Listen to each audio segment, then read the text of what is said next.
What do you want to be when you grow up? What's the right tip?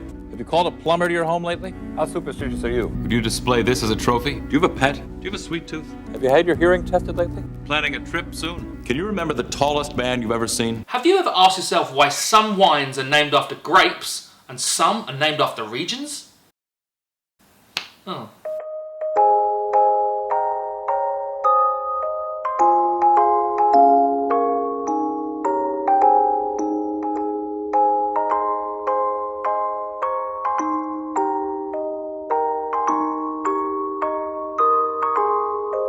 The reason why some wine are named after grapes and others are named after a region is actually pretty straightforward, but like most things in wine, it gets a little bit Emperor's New Clothes and everyone thinks they're going to get shame none treatment if they speak out of turn. When it comes to wine, don't ever be afraid to look stupid and speak up for yourself, because wine aficionados are a bunch of virginal nerdlingers who prey upon your vanity.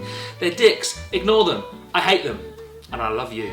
Anyway, it all comes down to classifications and specifications when it comes to grape versus region. It's quite a lofty subject, a lot of things about labelling laws, a lot of regulations, but essentially for the sake of this video today, Rioja is a wine region of Spain. Rioja wine is made from selected grapes grown within the specific regions of La Rioja, Navarra and the Basque province.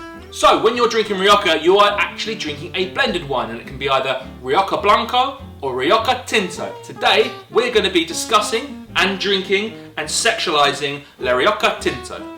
History of Rioja is a long and varied tale. It all began in the first Phoenician settlers 11 centuries before the Common Era. Phoenicia was a civilization centered in current-day Lebanon and had a profound effect on the history of winemaking.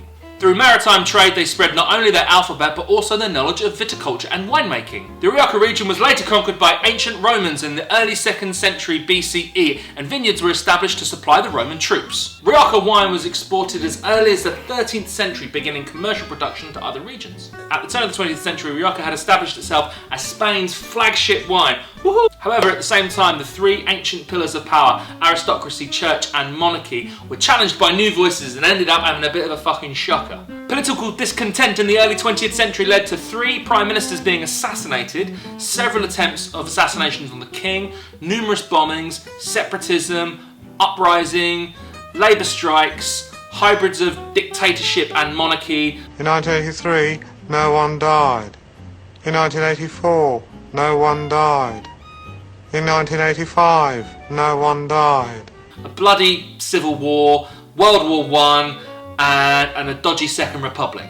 The knock-on effects were countrywide hunger, which meant that all the vines had to be ripped up and planted with wheat to feed the populace. Enter stage-right World War II and an incredibly long dictatorship under General Franco, and it wasn't until the 60s that they got their shit together and actually replanted the vines. The 1970s vintage was a turning point for the Rioja wine industry, hailed as the vintage of the century. From there, they got a shitload of consumer interest and lots of investment from foreigners, which is nice. As I said before, Rioja is a blended wine made up of 4 different grapes. Tempranillo, and that makes up for about 87% of it. Grenache, which you'll know as Grenache, which makes up for about 7 to 8%. And then the other 2 is made up by Masuelu and Graciano. Benito is drinking 2016 Marqués de Murrieta. They are the oldest family winery based in Rioja. They believe in the pursuit of excellence through tradition and innovation. Chris Woodall. Let dogs see the rabbit! Beautiful.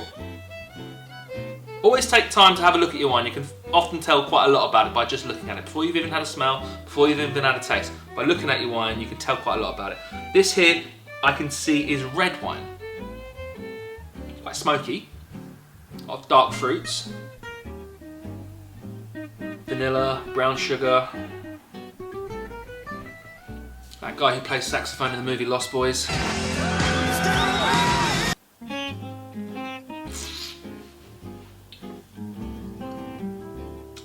Cherries, sour cherry, like a cherry coke. Leather, tobacco, a little shorter than I expected. That vanilla really comes through. Incidentally, vanilla characteristics from your wine almost always comes from wine that's been aged in oak barrels. That's either American oak or French oak.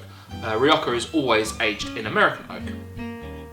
The other exception is with cheap wine, what they'll do is they'll often throw oak chips into the ferment, and you can always tell that because it's like really overpowering, almost nauseating vanilla flavour. I think for a reserver it's not exactly mind-blowing. It's 2016, and I think that a lot of those red and dark fruits have kind of dissipated and been replaced with leather and tobacco. I personally prefer my Rioja to be a bit punchier, a bit more fruit forward, but it's a good wine. Obviously this is going to go great with lamb. Rioja and lamb are the best of friends. Aside from that, roast beef, roast chicken, I think a lasagna would be nice. Obviously with cheeses, you'd look at manchego again. What grows together goes together. So Spanish cheese, Spanish wine, cheddar, some sort of salty parmesan. And on that salty thing, I think for desserts, obviously cherries and almonds and chocolates, but I think like a sort of salted caramel dessert will go really well with this. Hi, Ben here. Did you know that in Africa, every 60 seconds a minute passes? Please, please, like the video, comment below, share with your friends and subscribe, and together we can help me become a YouTuber. Because I don't want to fucking work for a living anymore.